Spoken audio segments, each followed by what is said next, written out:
So at the time of recording this video, I've been on TikTok for about 10 days probably, and I've gained almost 6,000 followers, 700,000 views, and over 20,000 likes. Oh yeah, then I was pronounced dead. Dadskillz, dadskills, dadskills, dadskills. So if you're a returning viewer or a new viewer, welcome to Dadskillz, the channel that aims to bring you fatherly how-to and dadvice. I'm Matt, and like I say, I've been on TikTok for about 10 days now, and it's been an experience, let's put it that way. So let's start at the beginning. Go back in time, let's go back to Friends Reunited in the year 2000. That was the first one that really kicked off, in the UK anyway. Then we had the likes of Facebook, and then YouTube. They were about the same time, although very different platforms. Then we had Instagram, and now we've got TikTok. And so once every 5 or so years, it seems like there's a new social media platform that serves a new generation, if you will, of social media dwellers. So what was my experience on TikTok? Well, it's a real time waster. You can happily sit there and scroll through, and you never know what video you're going to get next. So I've seen some brilliant videos out there, craftsmen making things out of lead, people fixing things, making little wallets and stuff out of leather, and they were really good. There are some really talented people out there. But the next video you can get is, how shall I put this? Well, they're called accountants on TikTok. And what that means is, it's a lady, and she's doing some stuff. And if you'd like to see more stuff, you could pay an easy payment of $10 a month. And she will show you everything she's got, really. So there's a massive mix on there. My kids at the minute are 11 and 9. I know the age limit, the youngest you can have a TikTok account is something like 13, isn't it? Would I let my kids go on? No chance. Let's try and preserve a little bit of innocence for as long as they've got, because it will go oh so quickly. So, like I say, I've been on TikTok for about 10 days now, and I didn't believe how quickly I could gain followers. I've been on YouTube for 8 or 9 months probably. And in that time, I've learnt and honed my craft a bit. And hopefully you can see that in the videos. The videos are getting better. And the editing's getting better. And I took that experience with me onto TikTok. And it just grew. I couldn't believe how fast it grew. The first video I uploaded was just a daft video of the dog in reverse. And he's putting his shades on. It's quite funny. Just as a daft introduction.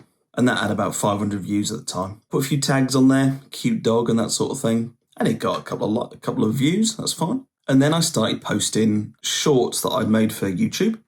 I started posting those straight on. I did nothing with the editor in TikTok, which I've not used so far.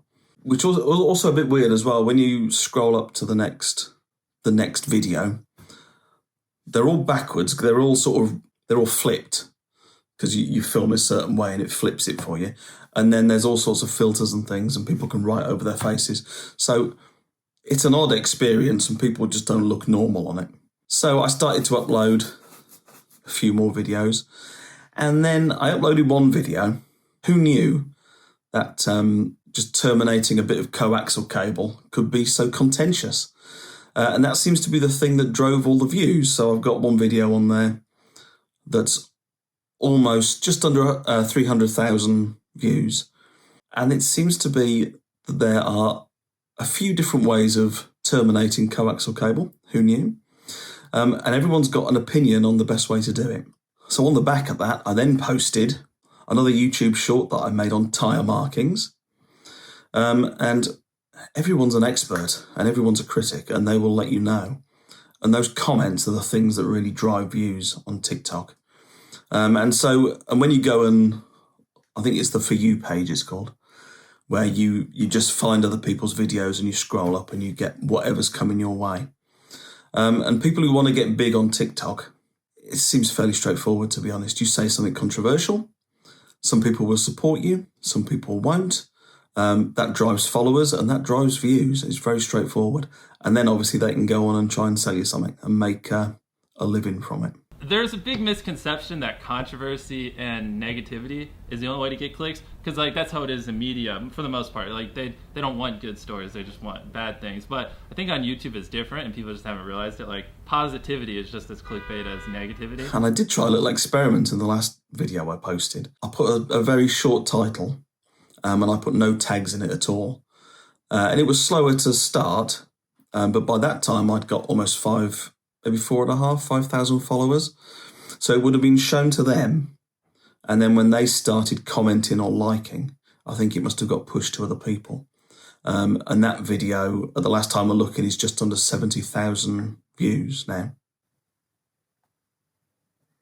I'm just looking now, actually. Wow. People can say some things that are constructive criticism. I'm sure we can all take constructive criticism. But some people can be absolutely vile. And on TikTok, they're usually people with no content and no profile picture, which I think says it all, doesn't it? So I've been on for a while. Views were going very high. And for me, almost 300,000 views, that's viral compared to some of the videos I've got on YouTube that have got 9 views or something. And then it happened. You know you've arrived on a platform when someone announces that you're dead. I know it was a joke, but it cracked me up. And I think why you can grow really quickly on TikTok is it really is just throwaway. It's throwaway stuff on there. By the time you've flicked through another 10, you've forgotten what you watched 10 ago. So I think that's why it's harder to grow an audience on YouTube, because people are actually trying to create something helpful, useful and lasting, where on TikTok it's throwaway moments. So will I stay on TikTok or not? I really don't know. My first passion is creating how-to videos for YouTube. And so that's definitely my primary concern. And I started TikTok to see if I could get some other people to come over and see what I was creating. And so if you have come over from TikTok, I'd really like to know whether long videos is something that you want to watch. How do you feel about TikTok? Is it just throwaway moments? Or do you see something more meaningful in it? So if you're a new viewer or returning viewer, I appreciate every single one of you for taking time out to watch this video. If there's anything you want to see on the Dadskillz channel, you know what it's about. It's simple how-to dadvice. Anything you want to see, put it in the comments below. And as usual, I'll see you on the next one. Cheers. Dadskillz, dadskills, dadskills,